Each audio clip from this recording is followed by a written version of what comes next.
Muchas gracias por estar. Gran placer estar acá. Para mí también. Voy a comenzar con una infidencia. A ver. Tuvimos un intercambio mientras vos estabas afuera y me dijiste, este viaje a Ucrania es uno de los viajes más interesantes de mi vida. Sí. ¿Por qué?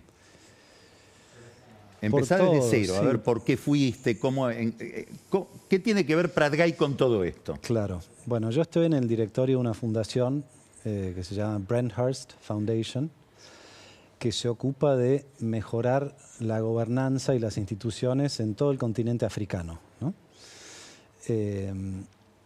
Y bueno, trabajando, como digo, la fundación en África, empezó a hacer un recorrido para tratar de acompañar a Ucrania en su viaje para ganar las voluntades en Naciones Unidas. Entonces, originariamente este viaje tenía pensado llevar 16 dirigentes africanos, muchos de ellos de la oposición, de regímenes autocráticos en África, financiados y apoyados por Putin, ¿no? Y por esas cosas tan extrañas de la vida y de la burocracia, la mitad de esos funcionarios no obtuvieron la visa en la embajada de Ucrania en Johannesburgo, ¿no?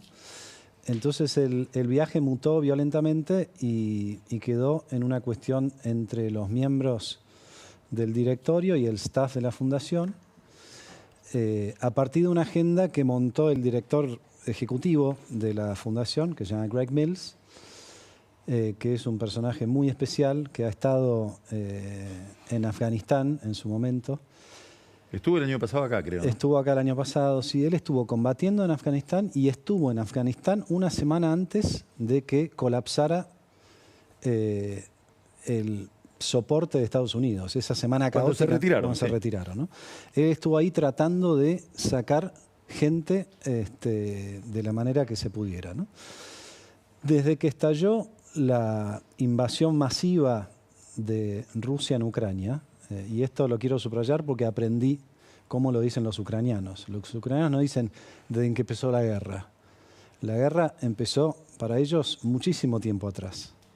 Y la invasión empezó en 2014, cuando anexaron Crimea, Sí. ¿no? Esta es una invasión masiva que empezó el 22 de febrero del 22, ¿no? Greg Mills desde entonces fue 10 veces a Ucrania para ver de qué manera podía ayudar. Y montó una red de contactos y de gente a la que él puede recurrir. Y bueno, y así fue como organizó el viaje, ¿no? Estuvimos tratando de encontrar el momento óptimo para ir, y quién sabe cuál es el momento óptimo para ir a un país en guerra, ¿no?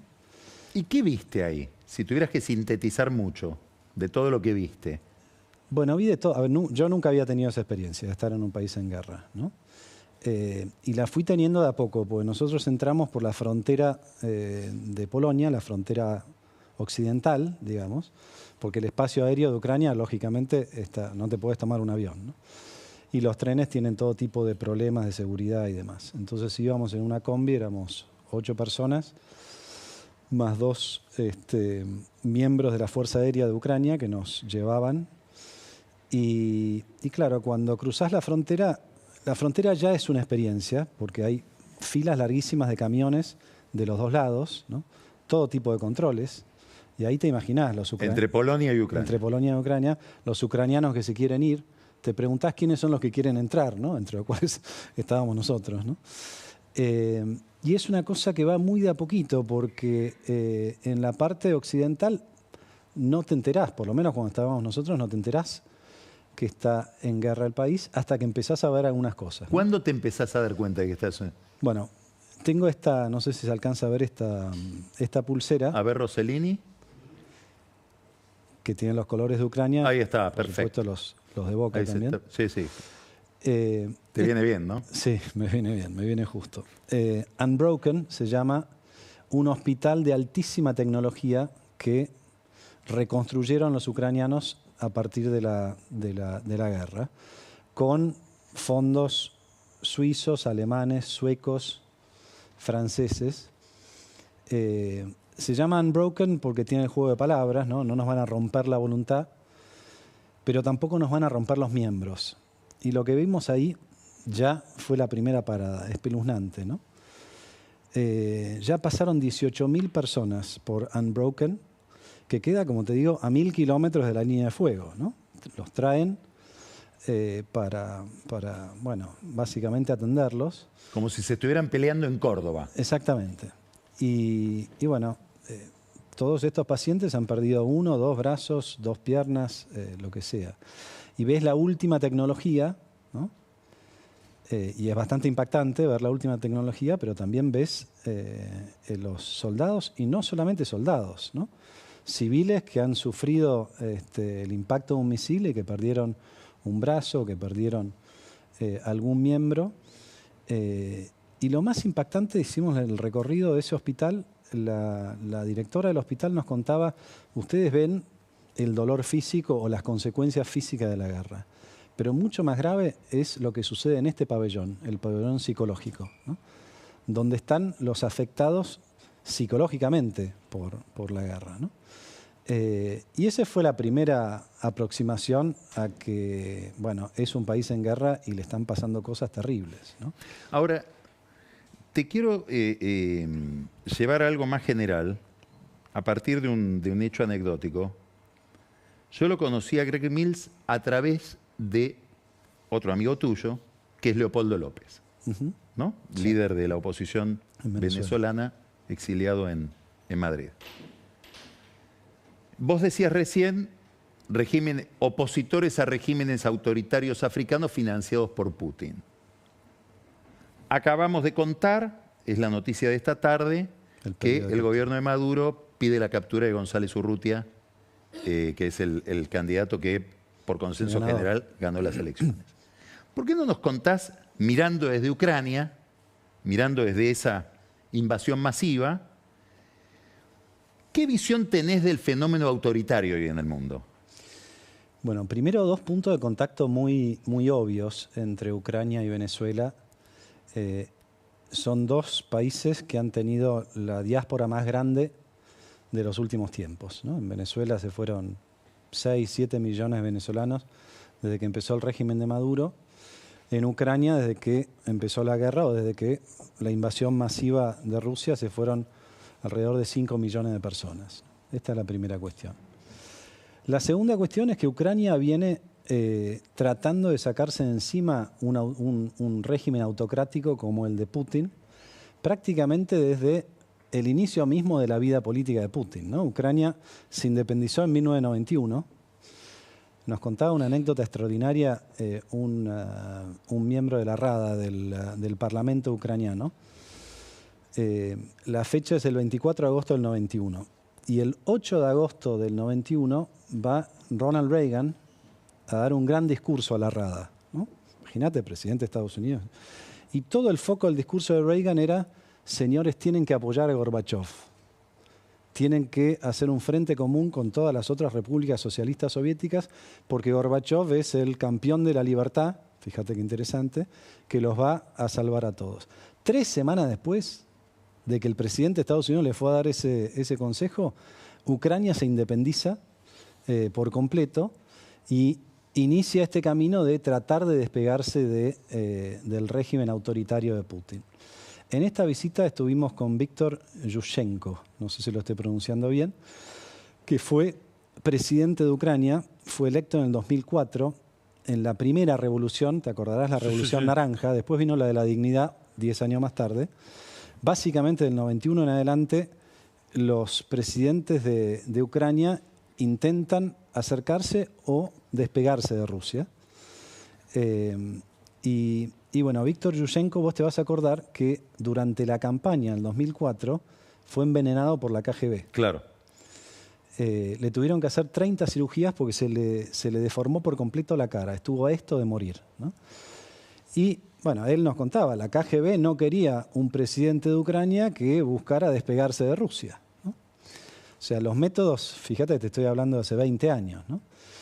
Y como nos decía Yulia Timoshenko, que también fue presidente de Ucrania después en el 2014, en la Revolución de Dignidad, ella decía, si gana Putin esta guerra, le estamos dando un empujón a los autoritarios unidos, lo llamaba así, del resto del mundo, ¿no? Irán, Rusia, y los que no terminan de jugarse y marcar posición, ¿no? Esto nos lleva a una situación bastante cercana a nosotros, que es la posición de Brasil. La posición de Brasil en Venezuela, ¿no?, que no es del todo clara, y la posición de Brasil en el conflicto armado o en la invasión de Ucrania, ¿no? Tuvimos una reunión con el canciller ucraniano y la verdad que la animosidad que tenía con el gobierno de Lula era muy, muy fuerte. Bueno, es que hay una relación muy estrecha de... Hay que mirar nada más que las reuniones con... Y hay que mirar BRICS también, ¿no? BRICS, pero sobre todo la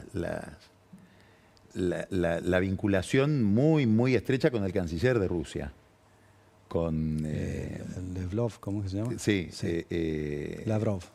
Sergei Lavrov. Lavrov, sí. BRICS facilita, pero hay mucha proximidad, entre otras cosas porque Brasil es un gran consumidor de fertilizantes rusos. Así es. Todo el agro brasileño depende mucho de Rusia. Y además está lo que vos decís de una posición ideológica del gobierno de Brasil. Sí, Lula muy restringido. Menos pragmático que antes. Mucho menos, mucho más tomado por el PT y con muchas dificultades. Lula tendría que ser, o el gobierno de Brasil tendría que estar resolviendo la cuestión en Venezuela, ¿no?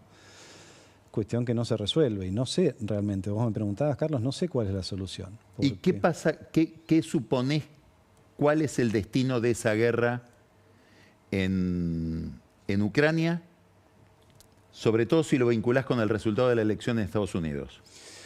Bueno, la primera cosa, a ver, lo que yo descubrí estando esa semana de recorrida en todo el país es que es unánime la postura de, para Ucrania no hay una paz duradera que no implique recuperar todos los territorios, no solamente los que perdieron ahora, sino Crimea, castigo por todos los crímenes de guerra y garantías de que no vuelva a suceder. Esto último, las garantías, es básicamente el ingreso a la OTAN y tener una especie de, digamos, de protección de que Rusia no los vuelva a invadir. Y la verdad que tienen un punto. Nos decía el canciller, nosotros vemos 6 o 7 propuestas de paz. En todas es a expensas de Ucrania. Sí, son 2 Ucranias. Claro, todos dicen, bueno, ya que llegaron hasta acá, se pudieron defender. Lo que yo viví ahí adentro es que la postura de los ucranianos es total. ¿Y qué piensan ellos si gana Trump? No se lo plantean demasiado y es cierto que es un riesgo, pero como todo en Trump es un riesgo que puede ir para cualquiera de los dos lugares, ¿no? Trump tiene un resorte obvio cuando uno piensa cómo se podría resolver esto con un cambio en la presidencia de Estados Unidos. Trump podría simplemente desenchufar los recursos que le gira a Ucrania y esto a Ucrania le generaría un gran problema. Es cierto que es mucho más importante lo que aporta la Unión Europea, ¿no? Pero obviamente que sin los recursos de Occidente sería difícil para Ucrania seguir defendiéndose como lo viene haciendo, ¿no? El otro día, el martes pasado, un especialista muy reconocido en política internacional, que es Juan Gabriel Tocatlián, presentó un libro que se llama Consejos no solicitados sobre política internacional.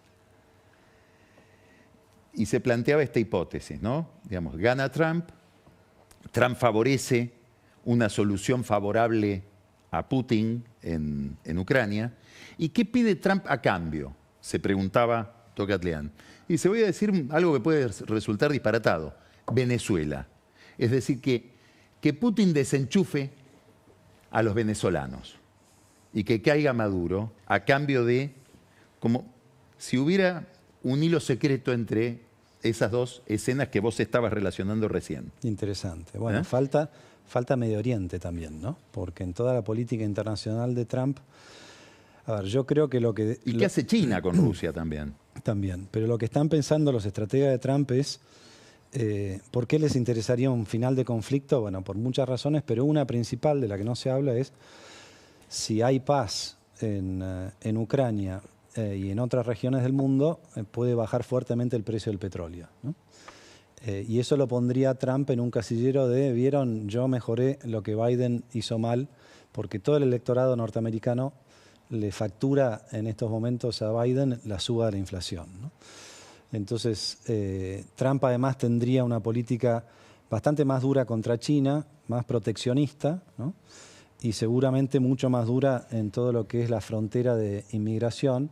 Son dos elementos que contribuirían a un aumento de los precios, un aumento de los costos, que podría compensarse con una baja del precio del petróleo, ¿no? O sea, él necesita una baja del precio del petróleo por su política desinflacionaria. Lo que pasa es que eso tampoco sería una paz duradera, porque creo que lo que aprendimos, me parece que el mundo aprendió tarde lo que pasó en Crimea en el 2014.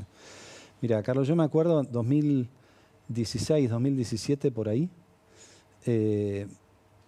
sí, más o menos en esos, 2017 debe haber sido, o 18. Una conferencia en la que fue Garry Kasparov, ¿no? Garry Kasparov, campeón mundial de ajedrez hace mucho tiempo, fue candidato a presidente contra Putin, es uno de los enemigos número uno de Putin de Rusia, de hecho se tuvo que ir no de Rusia sino de Europa, no puede ni siquiera acercarse a los países amigos de Rusia porque le pasa lo que le pasan a los enemigos de Putin, ¿no? Vive en New York, ¿no? Vive en New York, sí. Y el año pasado cumplió 60, hizo una gran fiesta. Y en esa conferencia, hace unos años atrás, Garry no paró de criticar a Putin de todos los costados posibles, ¿no? Y era un momento donde Putin quería ser amigo de Occidente, ¿no? Y era un mensaje que en ese momento no tenía escucha, no calaba hondo. Después mucha gente le dijo, Garry, ¿cómo no te escuchamos?, ¿no? Pero claro, a veces pasa eso, cuando hay tanta carga emocional y tanto odio en el mensajero, el mensaje no llega a tiempo, ¿no? Pero vuelvo a lo que decía antes, Crimea es un recordatorio de que a Putin no se lo frena simplemente diciéndole, bueno, ok, nos ponemos de acuerdo, quédate con esto. ¿Qué garantías tiene Ucrania de que, aunque le dé una parte del territorio dentro de 5 años, no viene Putin a querer quedarse con todo? Al reconstruir la vieja Rusia. Exactamente. Entonces, a ver, Putin tiene una concepción imperialista que es parte de la cultura rusa y bueno, el imperio está siempre en expansión, ¿no? Y esto es básicamente el desafío que tiene Occidente, pero como mencionabas bien, tiene también China, ¿no? El rol de China es muy particular, el rol de India. 2 o 3 días después de que nosotros nos fuimos de Ucrania, llegó Modi, el premier indio, que venía de estar 2 meses antes con Putin, ¿no? Es la persona que más o menos trata de encontrar un punto intermedio entre los dos.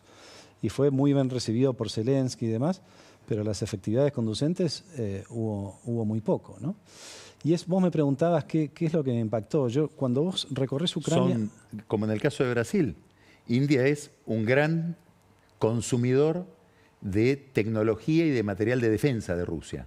Probablemente uno de los clientes más importantes de la industria de defensa rusa son los indios. Entonces ahí hay intereses que frenan sí, lo que uno supone que va a ser la convergencia o las afinidades conceptuales o políticas. Exacto. Y sobre eso, a ver, si querés, la infraestructura de fondo de Ucrania, que es un país que tuvo durante muchos años la influencia soviética, lo ves en la arquitectura, lo ves en la infraestructura, ¿no? Al que ahora de golpe le metieron los anabólicos de la tecnología occidental. Entonces es una especie de Frankenstein que no sabes muy bien hacia dónde va a ir, ¿no? Nosotros estuvimos en un sótano literal en Kharkiv. Kharkiv está a 20 kilómetros de la línea de fuego. O sea, escuchábamos los tiroteos, sí, ¿no? Y esta semana, ayer y anteayer, le cayeron varias bombas en los lugares donde estuvimos nosotros. En un sótano de Kharkiv, y mucho más que eso no puedo decir, hay un control de operaciones de todo lo que son los drones. No podés creer lo que es esa tecnología, ¿no? Drones de reconocimiento, drones de ataque, salones llenos de pantallas donde hay chicos de 23, 24 operando años todo eso, con el joystick o con el control, operando todo eso, ¿no? Esa tecnología es impresionante, la aprendió rápido Ucrania y ahora la está desarrollando con sus propios drones, ¿no? Entonces, es como una carrera donde la tecnología que hoy tiene Ucrania intenta compensar la disparidad y la desproporción en los números, ¿no? Rusia es 5 veces más grande que Ucrania en población y 15 veces más grande en poderío económico. O sea, sería imposible que Ucrania soportara el asedio de Rusia durante mucho tiempo. En el fondo, Occidente tiene que decidir qué va a hacer con Rusia, digamos, porque hasta ahora lo viene ayudando, casi diría, no puedo decir mezquinamente, pero hasta ahí, ¿no? Le da las armas, pero ojo, no las uses de largo alcance, no vaya a ser que Putin se enoje, ¿no? Y entonces esta incursión en Kursk, ahí veía que en la previa aparecía esa pregunta, que agarró a todos por sorpresa, que no fue consultada previamente ni con Estados Unidos ni con Europa. La incursión de los ucranianos en Rusia. Exacto, que avanzó y ya tienen, bueno, según dicen, 1.200 kilómetros cuadrados de territorio ruso. Es la primera vez que alguien invade Rusia desde Napoleón, digamos, ¿no? O sea, es bastante fuerte también. Y avanzaron muy tranquilamente. Sí, Hitler, pero no llegó, ¿no? Entonces, pero fíjate lo que pasa, ahora que volvemos por un segundo a Brasil, la discusión con ex-Twitter también, ¿no? Sí. Elon Musk es el que provee los satélites a Ucrania para toda esta tecnología, ¿no? Donde los batallones ya a esta altura, si no tuvieran esa tecnología, irían a ciegas. Cuando entraron en Rusia, los satélites de Musk no tienen cobertura, ¿no? en Rusia. Entonces les cambió por completo el juego, ¿no? Por eso lo tuvieron que preparar durante tanto tiempo, con otra tecnología, ¿no? Bueno, es realmente fascinante en ese sentido, ¿no? Son dos culturas que están chocando. Ucrania está justo en el medio de esas dos culturas, ¿no? Y la verdad que yo me fui con la frustración de que no veo cuál es una salida pacífica, ¿no? Porque lo que requiere Ucrania y lo que va a requerir eventualmente Rusia, si se sentaran a la mesa, son dos posturas muy alejadas. Y en el medio, los decenas y cientos de miles de personas que mueren, ¿no? Estuvimos con una persona que el año pasado se ganó el premio Nobel, su fundación, que está documentando todos los casos de crímenes de guerra y llevan 78.000 casos ya. Mirá vos. Y por la nueva tecnología lo tienen identificado no solamente desde Putin, sino hasta abajo, hasta el último soldado que lo cometió, ¿no? Esto también lo que estás diciendo, digamos, un poco de manera dispersa, que es el papel de la tecnología en esta guerra, ¿no? Exacto. Que es una guerra conceptualmente muy antigua, una guerra de invasión territorial que pensábamos que ya no iba a haber, un país que invade a otro abiertamente, pero con una intervención de la tecnología impresionante. Impresionante. Al final del día, para controlar el territorio necesitas la infantería, necesitas las tropas. Pero las posibilidades que te da la tecnología son inmensas, ¿no? Tecnología de ataque y también de defensa, porque hoy Ucrania tiene un sistema de defensa antiaéreo casi en el mismo estándar de Israel, que lo viene desarrollando hace cuánto tiempo, ¿no? Las sirenas suenan todo el tiempo, ¿no? Pero lo que impacta, por lo menos mientras nosotros estuvimos, no vimos ningún misil impactando, pero escuchamos muchas sirenas. Estábamos reunidos en el Ministerio de Defensa, ¿no? Con el viceministro de Defensa, y de golpe una sirena fortísima, como no habíamos escuchado, una voz en ucraniano, que vaya uno a saber qué decía. El viceministro se queda mudo y estamos durante 3 minutos mirándonos, ¿viste? Y yo pensaba por dentro, ¿qué lugar más apropiado para lanzar un misil que en el mismísimo Ministerio de Defensa, ¿no? Pero ellos tienen el escudo antiaéreo y entonces el 99% de los misiles que caen son... Igual es un acto de fe, ¿no? Siempre es un acto de fe, siempre es un acto de fe. Bueno, he batido el récord de ser, yo creo que la primera entrevista a Alfonso Pratgay donde no se le pregunta por economía y sobre economía argentina. Es verdad. Eso lo dejamos para la próxima. Perfecto, Carlos. Muchas gracias, Alfonso. Gracias a vos por el Muchas tiempo. gracias. Interesantísimo todo. Muchas gracias. Vamos a un corte y al corte nos vamos con estas declaraciones de Javier Milei sobre sí mismo. Mira qué interesante.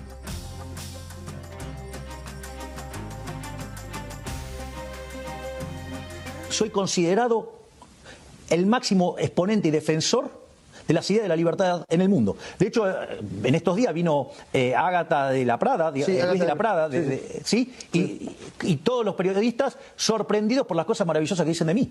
Digo, he estado con los empresarios más importantes del mundo. Los empresarios más importantes del mundo, estuve en Apple. Estuve en Apple, digamos, con el directorio de Apple. O sea, Claro, yo entiendo, digamos, la agenda liliputiense de los políticos argentinos intrascendentes, ratas invisibles, que, digamos, o sea, jamás van a poder aspirar a eso. Entonces, y les duele que yo sea hoy uno de los 2 políticos más relevantes del planeta Tierra.